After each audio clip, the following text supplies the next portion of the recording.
Bueno, le agradecemos mucho al ministro Daniel Arroyo, ministro de Desarrollo Social, que se quedó esperándonos. Gracias, Daniel, por esperar. Un gusto. A ver, está o es muy preocupante el nivel de pobreza, pero preocupa mucho más el nivel de pobreza que va a quedar después de la pandemia, post-pandemia. Y preocupa mucho más aún el nivel de pobreza infantil que va a quedar. ¿Ustedes tienen registro ya de más o menos cómo va a ser esa cifra? Antes de la pandemia, nosotros teníamos 40% de pobreza general, 50% de pobreza en los niños y 40% de trabajo informal. Esos son los tres datos que yo siempre tomo como los más críticos de la Argentina. El Estado generó un gran despliegue de programas y de políticas, el IFE que llega a 9 millones de argentinos, la asistencia alimentaria a 11 millones de personas, la asignación universal por hijo, los planes sociales. Aún así todo es evidente que está aumentando la pobreza y que está aumentando la desocupación. Ahora en septiembre el INDEC va a dar los datos de pobreza al 30 de junio, que sin duda van a dar un aumento de pobreza. Tenemos que ver, yo no tengo un dato preciso, nosotros tenemos una muestra chica, que yo trabajo más por manchones, por qué lugares hay más dificultades, no tanto por el número concreto, pero sin lugar a dudas ahora el INDEC en los próximos días va a definir lo que es evidente, que ha aumentado la pobreza. Sí, hablan de un fin de la pandemia con 10 puntos más en cada índice. Sí, eso mucho va a tener que ver con cómo se mueva la actividad económica. ¿Qué pasa en los comedores, para dar una idea? Nosotros pasamos de 8 millones a 11 millones de personas que reciben asistencia alimentaria. Hay dos momentos en que baja la cantidad de gente en los comedores. Cuando hay más changas de construcción y textil, yo lo que veo que en las últimas 3 semanas hubo un poco más de movimiento, un poco, o cuando se carga la tarjeta alimentaria.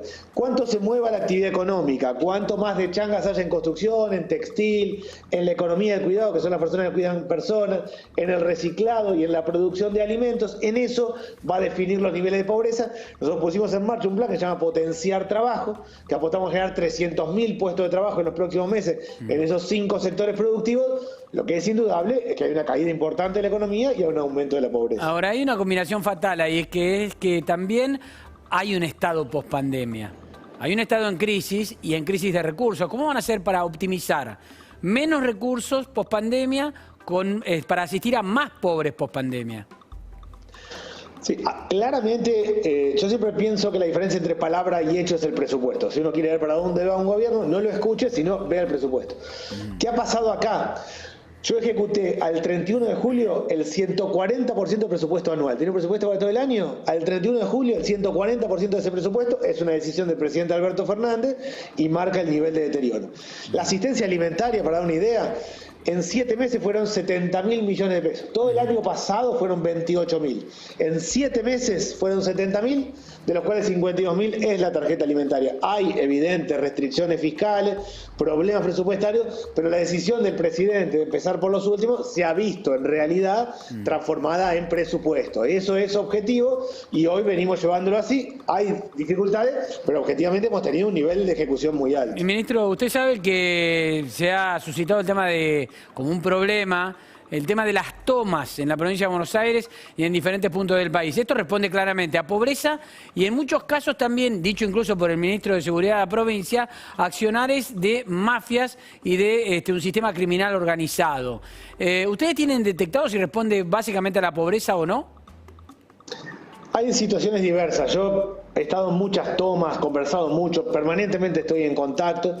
Hay una necesidad habitacional evidente, hay hechos delictivos sin lugar a dudas, hay negocio inmobiliario en algunos casos y hay también un problema de hacinamiento, de falta de espacio, de lugares. Las salidas son dos. Uno es la urbanización de los 4.000 barrios donde viven 4 millones de argentinos. Claramente lo que tenemos que hacer es urbanizar y es una ley que se votó hace 2 años. Yo era diputado de la oposición, la voté a favor, todos los diputados de todos los partidos, todos los senadores de todos los partidos los votamos a favor, que es el registro de barrios populares. Tenemos que urbanizar los 4.000 barrios donde viven 4 millones de argentinos, donde hay hacinamiento, donde falta agua, servicios básicos, por un lado. Y por otro lado, la desconcentración territorial. Acá uno agarra el mapa de la Argentina, el AMBA, de lo que hablamos todos, sí, es el 1% del territorio, es un puntito. Ahí vivimos 17 millones de argentinos. Claro. La desconcentración territorial. Esas dos políticas vamos encarando hacia ahí. Claramente hay múltiples cuestiones en lo que tiene que ver con la toma de tierras. Ahora, la clave es la urbanización. Muy bien. Ministro de Desarrollo, Daniel Arroyo, gracias por la comunicación. Muchas gracias. Gracias por recibirnos.